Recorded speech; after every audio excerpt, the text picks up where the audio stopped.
Hey, you're watching the Press Row. I'm Jenny here with Barry, and we're fast approaching the NBA trade deadline, Barry. This is always an interesting time around these parts because since 2011, Sam Presti has always done something around the trade deadline to try to improve that Thunder roster. Sometimes it's been, taking guys off waivers, the Derek Fisher acquisition a couple different years for the Thunder, the big trade last year. We've seen him do a lot of different things around the trade deadline. What's it going to be this year? I think it's going to be minor. I mean, if I'm guessing, I'm going to say a minor trade. The Thunder doesn't have a whole lot to deal. I mean, they like what they've got. They don't want to upset the chemistry, the core. They've got the third best record in the NBA. They've got a team that's playing at a very high level all across the league. Most analysts are saying there are 4 teams that can win the NBA title. That always includes the Thunder. So I don't think Sam Presti is in the market to do something major. So maybe trade for a 3-and-D guy, a wing player who can defend some and shoot some, but he's not going to give up a lot for it. Maybe a Mitch McGary and DJ Augustine, that crowd, Steve Novak. I don't think you're going to see a rotational player on the way out of Oklahoma City. Yeah, and it's interesting. Our guy Eric Horn, who covers the Thunder, had a great story today about expiring contracts, which have been a huge, huge positive on trade deadline day as teams look to shed salary.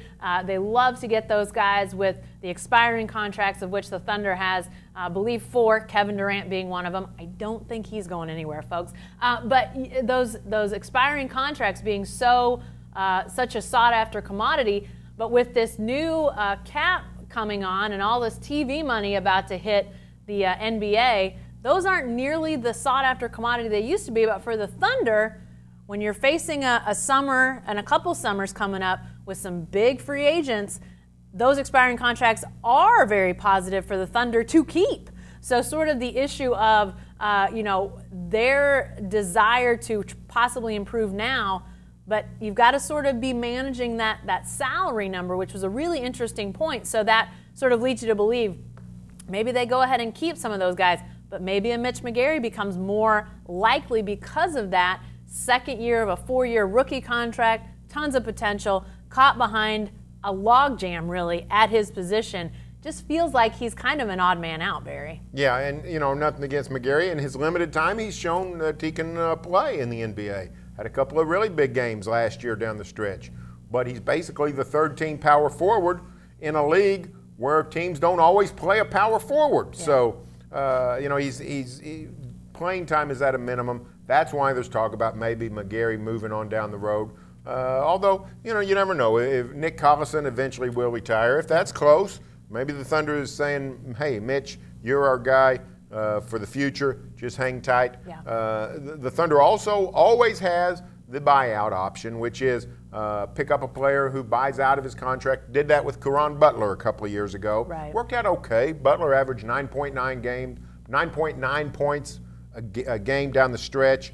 There's talk about Joe Johnson and people like that being bought out this year. I don't know that Joe Johnson fits with the Thunder, but always look at that free agent list in season, and the Thunder could go into that direction. But I think it's most likely that it's just some minor trade with no major upheaval to this roster. Yeah, I would agree with that. And we've already seen some moves made that involved players that we thought might be Thunder targets.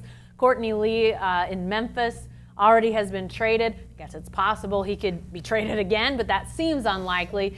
So you've started to see some chips fall that you thought might involve the Thunder. So what exactly happens from then on, it's a little bit hard to say. But I hope, speaking about Mitch McGary, Barry, I hope that the Thunder keeps him. It's just going to really be a situation of how much are they offered and how much is the offering team valuing Mitch McGary. Because, Barry, I think Mitch McGary is talented enough that he'd be a rotational player, probably about 2/3 of the teams. Might start for a handful, but could definitely be a rotational player for a lot of teams out there. So we'll see what teams are willing to offer. Again, 2 p.m. Thursday, trade deadline.